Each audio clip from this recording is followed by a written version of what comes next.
Shabbat Shalom. It's heartening to be with you, even if through a screen, this Shabbat. I hope you're holding up as well as is possible in these times. I'd like to begin together with a modern-day Jewish prophet, Bob Dylan, who in his 1965 song Desolation Row sings, "When you asked how I was doing, was that some kind of joke?" How we are doing is no easy question these days. And it's a tough question in different ways at different points throughout the time of COVID-19. And of all the tough things about this time, one that's been growing harder and harder over the days and weeks is that we don't know how long this time will go on. We don't know when it's going to end, or what it even means to talk about its ending when what comes next may be just the next, relatively better chapter of the COVID era. We may feel lost, despondent, in a wilderness. Our tradition knows something about wildernesses. This week's double Parsha, and in fact the majority of the Torah, takes place in the Midbar, in the wilderness, indeed the central wilderness of our people's memory, the wilderness between slavery in Egypt and full, free life in the Promised Land. What can we learn from that Midbar then that might comfort us, fortify us, inspire us, heal us in our Midbar now? Just asking that question makes you wonder, why in the first place do we tell this wilderness story in synagogue each week and anew each year? Why did we make this story of all stories central to our people and our faith? Why did our tradition go even further and develop the tradition that the Torah itself was given in the Midbar? Our tradition did not have to be this way. Sometimes we know our classic texts too well, and what they most deeply, specifically mean slips through our fingertips. We could have set up a weekly cycle reading the grand stories of the founding of the Kingdom of Israel, not wandering in the desert. We could have recounted that the Torah could be given only in the glory of Yerushalayim, of Jerusalem, and the temple, not with expanses of bare brown all around. We could have said that stuff about slavery and the wilderness, that's not something we really talk about. Too dark, not worth thinking about anymore, maybe even a little shameful. But we don't say that. We tell our story of the Midbar, of the wilderness, and a Torah received precisely there, week in and week out, year in and year out. Why? And how can it help us now? There's a tradition of asking this question in the classic texts of those who came before us. In the Talmud, the Rabbi Rava of 4th century CE Babylon says the Torah was given in the wilderness because the wilderness is hefker, ownerless and open. So we must make ourselves hefker, in other words, open and humble. Later, from around the 11th or 12th centuries, there's a midrash from the volume Bamidbar Rabbah that says the wilderness is universal, free to all in the world. So too, Torah is universal and available to all who seek it.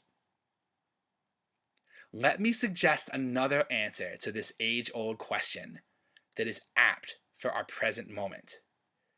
We retell the story of our journey through the Midbar, through the wilderness, because our journey through the Midbar ended. This teaches us that journeys through the wilderness do end. We retell the story of our journey through the Midbar because we got to the promised land once. This teaches us that we can get there again. And the giving of the Torah itself in the Midbar teaches us that even the wilderness is not God-forsaken. Sometimes, when the situation we're living in is all we see, we lose touch with the fact that there ever was anything else, or that there ever could be anything else. Judaism responds with a revolution by the past and the future against the tyranny of the present. Even amid the all-pervasive suffering of slavery in Egypt, Judaism speaks the bold truth that there really was a Canaan before, and there really will be a promised land after. So how do you get out of Egypt? The promised land is many things, but it's not next door. You have to go through the wilderness first. But when you do, then the wilderness can be all we see. Bare, brown expanses, bare, brown crags, parching our eyes. And it can feel like the only reality we've ever known or ever could. The tyranny of the present. When that happens, Judaism urges us to remember that there really was a Canaan before, and there really will be a promised land after. A promised land of full, free, healthy, normal life. That doesn't mean life in the promised land will be perfect. There will even be battles there. But it sure beats slavery in Egypt. And it sure beats the wilderness. And the pièce de résistance, that precisely in the wilderness, before that journey is complete, comes the giving of the Torah. The Torah guides us in how to live even while we're still on our journey through the Midbar. And that Torah, that teaching, is a way in which God is present with us in the Midbar. And the Torah gives us a sign, a pledge, that we won't be in the Midbar forever. After all, the Torah is mostly a guide for how to live after the wilderness. We're already planning for those days. We know they will come. Indeed, the giving of the Torah in the Midbar suggests that the Midbar, for all its drought and uncertainty, turns out to be a good place to learn. There are no distractions in the Midbar. The noise is tuned out. You can drink the quiet like water. The sky is clear. The stars blaze. It's a place where we can learn, where we have no choice but to learn. The very word Midbar contains a spiritual pun that conveys this vision. The root of Midbar is the same as the root of davar, meaning word, and daber, meaning speak. And in this week's double parsha, Achrei Mot-Kedoshim, with its refrain-like use of the word kadosh, holy, we learn mitzvot that are unsurpassed gems of the Midbar. Kedoshim tihiyu, ki kadosh ani Adonai Elohechem. You shall be holy, for I, the eternal your God, am holy. V'ahavta l'reacha kamocha. Love your fellow as yourself.